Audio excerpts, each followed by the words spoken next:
Shalom saudara-saudari sekalian dimanapun Anda berada. Perkenalkan, nama saya Nikinus Kuya. Saya dari unit kegiatan mahasiswa Kristen atau PMK Politeknik Negeri Jember. Pada kesempatan kali ini saya akan merenungkan tentang berjalan bersama Tuhan.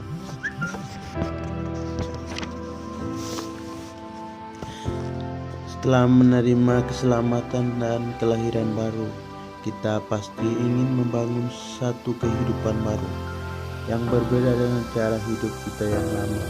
Jika dahulu kita jauh dari Tuhan, tentunya sekarang kita ingin hidup dekat dengan Tuhan dan semakin bertumbuh dalam pengenalan akan Tuhan. Kita ingin sebuah kehidupan rohani yang sehat dan dapat menyenangkan hati Tuhan dalam semua aspek hidup kita. Ada dua hal yang harus dilakukan agar kerohanian kita bertumbuh, yaitu yang pertama, membangun persekutuan pribadi dengan Tuhan. Yang kedua, tertanam di sebuah gereja lokal. Kedua hal tersebut merupakan syarat mutlak supaya kita bertumbuh dalam Tuhan.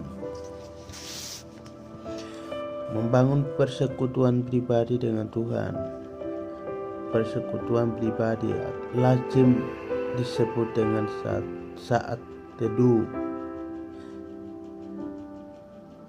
Bagaimana target utama dari saat teduh? Yaitu yang pertama, doa bukan sekedar kegiatan tapi menjadi kehidupan. Dua, bertambahnya pengetahuan akan firman Tuhan. Kehidupan baru yang semakin terpancar menjadi seperti Yesus. Persekutuan pribadi. Saat teduh kita dengan Tuhan dilakukan dengan dua kegiatan, yaitu yang pertama membangun kehidupan doa pribadi, yang kedua merenungkan firman Allah.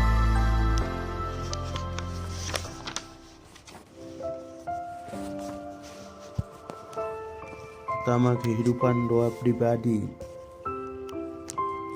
Membangun kehidupan doa pribadi dengan Tuhan adalah kebutuhan dan keharusan bagi orang percaya, karena melalui kehidupan doa pribadi kita akan mengalami pertumbuhan rohani. Bagaimana memulai dan membangun kehidupan doa pribadi? Tentukan waktu yang khusus untuk bersekutu dengan Tuhan secara pribadi melalui pujian dan penyembahan setiap hari. Lalu laksanakan dengan disiplin, tekun dan segenap hati. Yesus berkata pada murid-muridnya dalam Matius 26 ayat 41, berjaga-jagalah dan doalah supaya kamu jangan jatuh ke dalam pencobaan. Roh memang penurut, tapi daging lemah. Pada malam terakhir sebelum Yesus ditangkap, Yesus mengajak tiga murid-muridnya, Petrus, Yakobus, dan Yohanes, untuk berdoa bersama di taman Getsemani. Tapi ketika Yesus sedang berdoa, ketiga murid Yesus itu jatuh tertidur karena tak sanggup melawan keinginan dagingnya. Bersekutu dengan hadirat Tuhan itu berlawanan dengan keinginan daging. Jika kita ingin membangun kehidupan doa pribadi yang kuat dengan Tuhan, kita harus mengalahkan keinginan daging kita yang cenderung menarik kita menjauh dari kegelapan rohani dan Tuhan. Jadi Kita harus melatih diri untuk lebih mengikuti keinginan roh supaya dapat fokus untuk mencari dan menyadari kehadiran Tuhan dalam doa kita. Doa pribadi dan pujian dan penyembahan yang kita naikkan dapat dilakukan dengan atau tanpa musik sekalipun, tetapi intinya ada pada kesungguhan hati kita. Setelah itu kita harus membuka hati untuk Tuhan berbicara melalui firman-Nya. Amin. Merenungkan firman Tuhan. Setelah melakukan doa pribadi, lanjutkan dengan merenungkan firman Tuhan. Merenungkan firman Tuhan bukanlah sekedar membaca Alkitab, tapi merenungkannya sampai kita menemukan kebenaran firman Tuhan. Bahwa nasihat Musa untuk Yosua,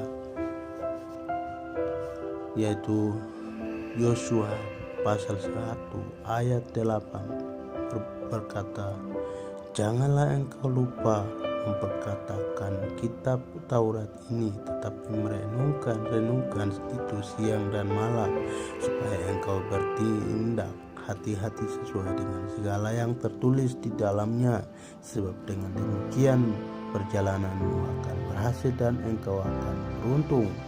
Amin.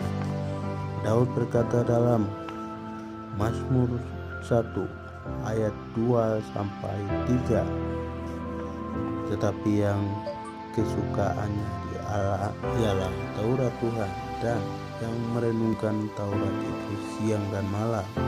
Ia seperti pohon yang ditanam di tepi aliran air, yang menghasilkan buahnya pada musimnya dan tidak layu daunnya.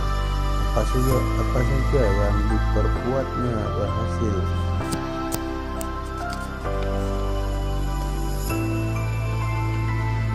Merenungkan firman Tuhan berarti belajar mengingat dan memikirkan dengan sungguh-sungguh setiap firman yang kita baca, sehingga kita mendapatkan petunjuk, nasihat, serta kebenaran yang dibutuhkan dalam membangun kehidupan yang berkenan kepada Tuhan. Sebaiknya kita membiasakan diri membuka catatan tentang pasal maupun ayat yang kita renungkan, sehingga jika sewaktu-waktu dibutuhkan dapat dengan mudah menemukannya kembali. Langkah-langkah dalam merenungkan firman Tuhan yang harus kita lakukan, yaitu yang pertama adalah tentukan jenis pembacaan Alkitab. Membaca secara berurutan dari kitab Kejadian sampai dengan kitab Wahyu. Yang kedua, membaca dengan tuntunan buku renungan harian. 2. Berdoa meminta tuntunan dan pengertian dari Roh Kudus sebelum mulai membuka dan membaca Alkitab. Yang ketiga, bacalah dengan perlahan untuk mengerti peristiwa maupun pesan yang tertulis di firman Tuhan tersebut. Yang terakhir, renungkan dengan membuat pertanyaan, yaitu yang pertama, apakah firman Tuhan ini mengandung perintah Tuhan, petunjuk, nasihat, teguran, hikmat, janji? Yang kedua, apakah ada sifat, perbuatan, dan kebiasaan kita yang tidak sesuai dengan firman Tuhan? Yang terakhir, petunjuk atau nasihat apakah yang diperoleh dari firman Tuhan ini supaya kita bisa hidup sesuai dengan kehendak-Nya? Contoh, merenungkan firman Allah yang dibaca dari Mazmur 1 ayat 1-16, 1-6. Renungan, apa yang Tuhan perintah pada saya? Yang kedua, petunjuk atau nasihat apakah yang harus saya perhatikan? Yang ketiga, apakah ada sifat kebiasaan saya yang tidak sesuai dengan Tuhan? Apa yang dijanjikan Tuhan dan bagaimana janji itu dapat dipenuhi dalam diri saya.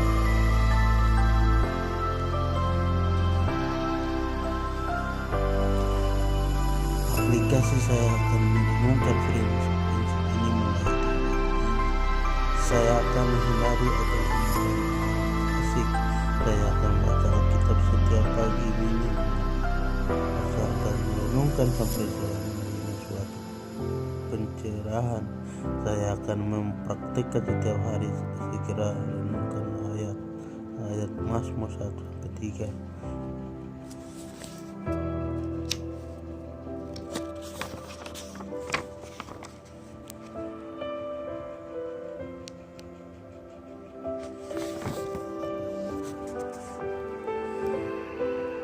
Kesaksian, saya akan membuka komitmen dengan membagikan pencerahan yang saya terima ini kepada minimal satu orang atau untuk saudara-saudari semua yang dimanapun kita berada. Pertolongan yang dapat saya berikan buat orang miskin adalah mengajarkannya prinsip dari Mazmur 1 ayat 1-6 agar mereka berhasil dan diberkati. Demikian juga kita semua, saudara-saudari sekalian, kita diberkati oleh Tuhan Yesus Kristus yang juru selamat dalam kehidupan. Sekian renungan dari saya. Kiranya Tuhan Yesus selalu menyertai saudara dan saudari sekalian. Tuhan Yesus memberkati kita semua.